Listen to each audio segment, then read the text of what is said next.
Our last speaker for this session will be Arel Genish.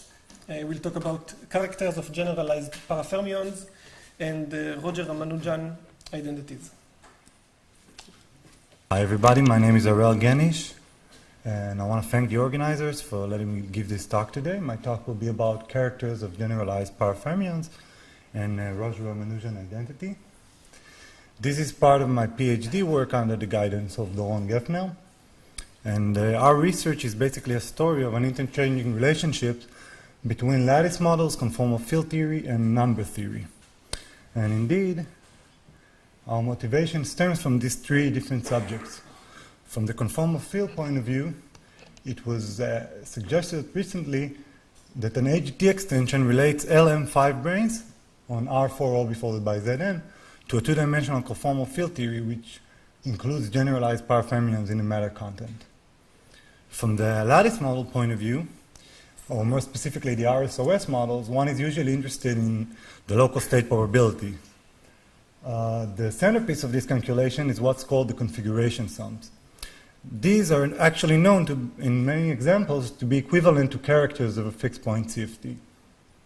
And finally, from the number theory point of view, at the heart of this equivalence between the two different descriptions of the characters sits a Roger Ramanujan identity, for which the canonical example is the hard hexagon model, for those who know it. So let me just remind you that Doron was actually the one who found generalized parafermions and what they are.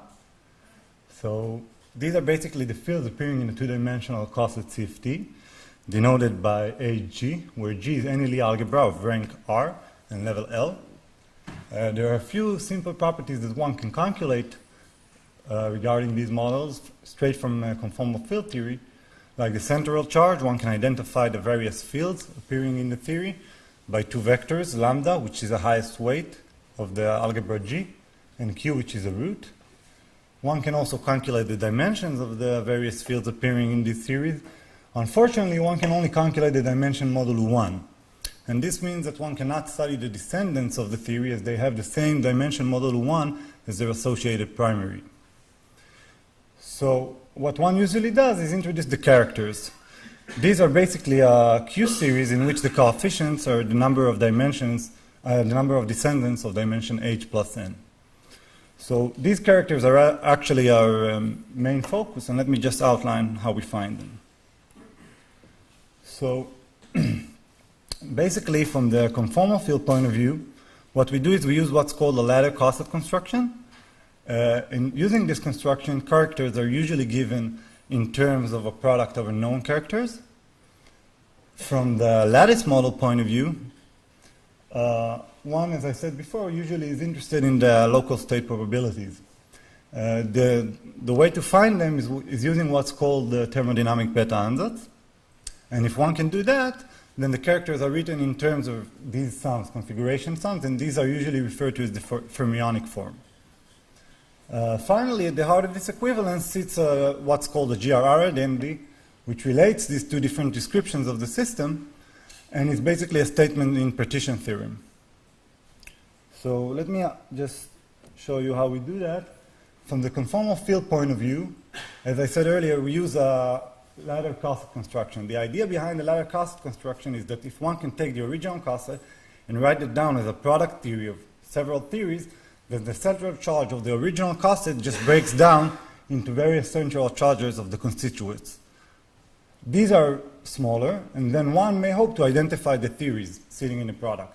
If one is able to do that for all the theories appearing in the product and knows their characters, then one can write down the characters of the original coset as a combination of known characters. So let me just do an example so you see how this works. So let us consider the D-type generalized parafermion of level 2. The Lie algebra D has a self-contained algebra chain, and one can write down a recursive ladder representation and calculate the central charge of the various theories appearing in the product. In this case, the answer is actually 1 for all the theories appearing in the product. Unfortunately, this is not small enough to identify the theory, as there are several theories with the central charge 1.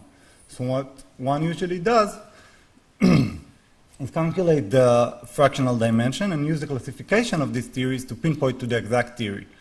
In this case, the theory was found to be a Z2 orbifolded boson in some radius. So, using this, we came up with a very nice theorem that the level 2 D-type generalized parafermion theory is actually equivalent to a theory of R-1 Z2 orbifolded bosons propagating on some lattice. And the characters are given accordingly. And it should be noted, for those of you who don't know, that these characters are actually known, and they're basically a theta function or a lattice theta function. And it also should be noted that this research was actually initiated by a paper by Doron Gepner and Sasha Belavin discussing the A algebra. Okay, so from the point of view of the RSOS model, these characters were actually studied before by people like Kuniba, McCoy, and Berkovich in the 90s, but unfortunately, using the thermodynamic beta, that's led only to a conjecture regarding these characters. As such, we also put forth a conjecture.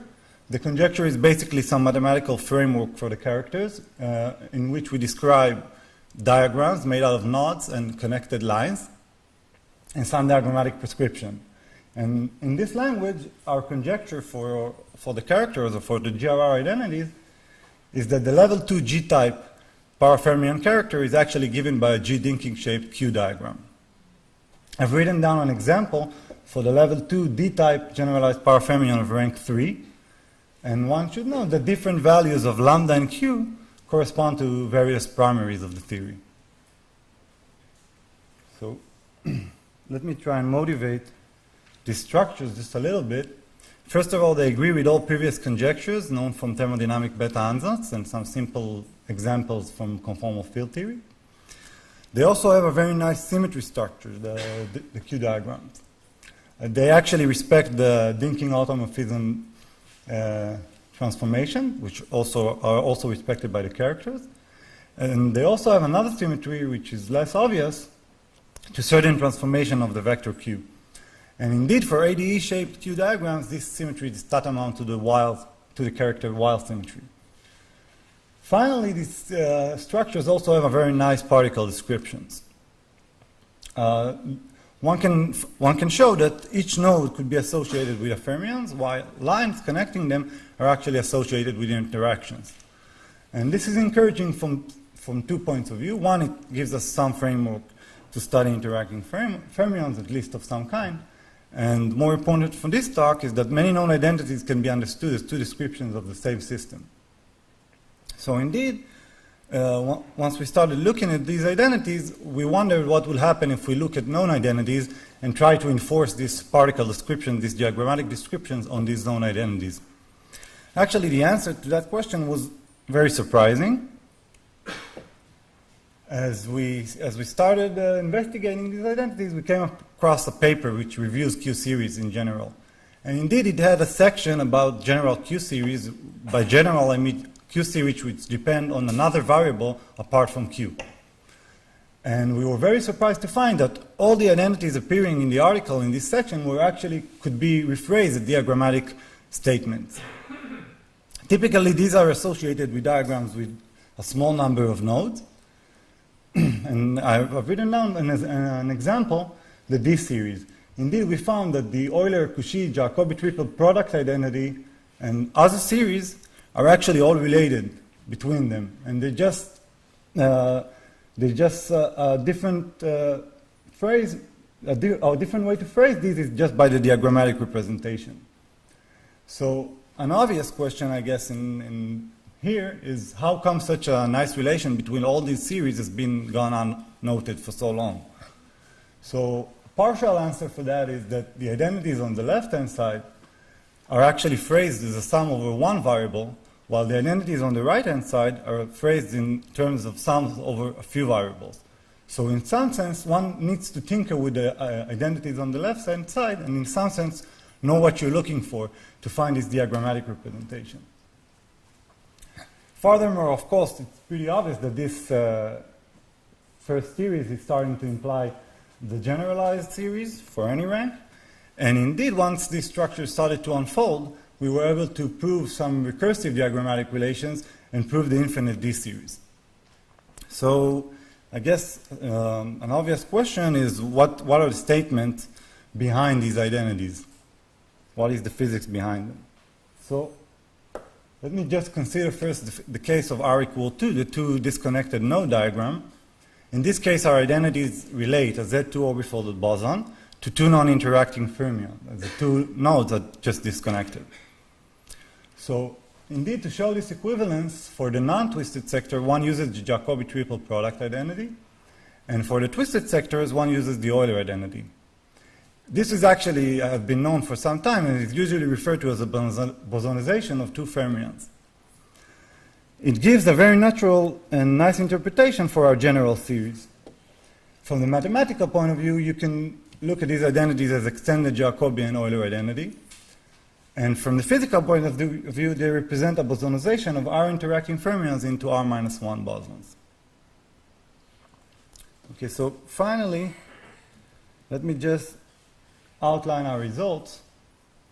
This program that I've demonstrated, we've initiated to the ADE type algebras, the simply laced algebras, and found the generalized power fermions are described in terms of known CFT for all of these groups, and their characters were found.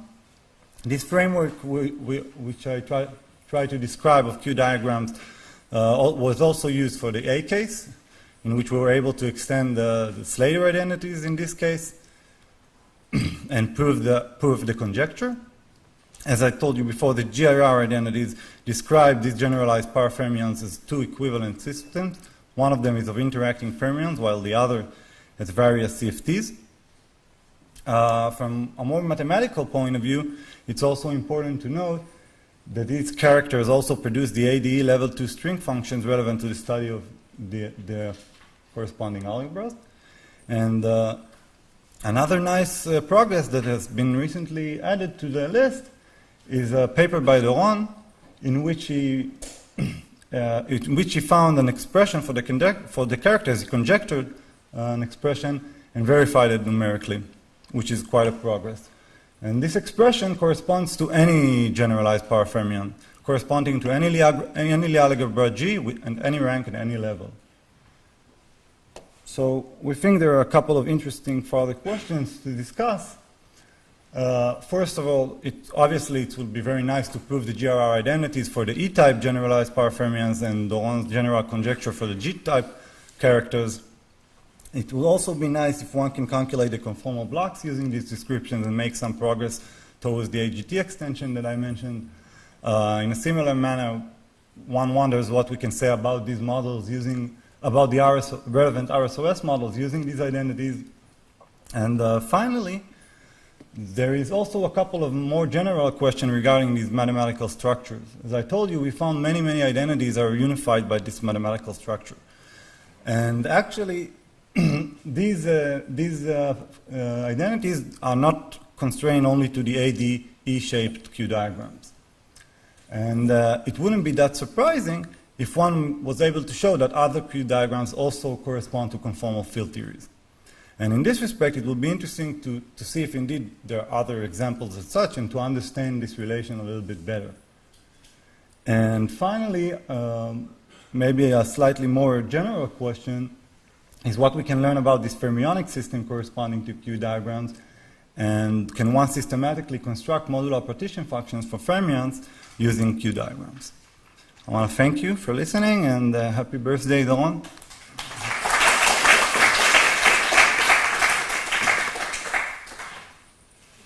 Are there any short questions? This letter construction, is it literally a product, or you have to divide by something? What do you mean? It's literally a product. I can show you the example. So that means that the original model is more than one versor algebra? What do you mean more than one Virasoro algebra? They are not all decoupled. The various radius are dependent, and the theta function should be on a lattice. What do you mean? And even if they are, I don't understand. I think I didn't understand the question, because even if they were all decoupled, why do you call this just one Virasoro algebra? You will have R Virasoro algebras, right? R, yes, the R versor algebra. Yeah. Okay. Any further questions? Okay, let's thank Arel again.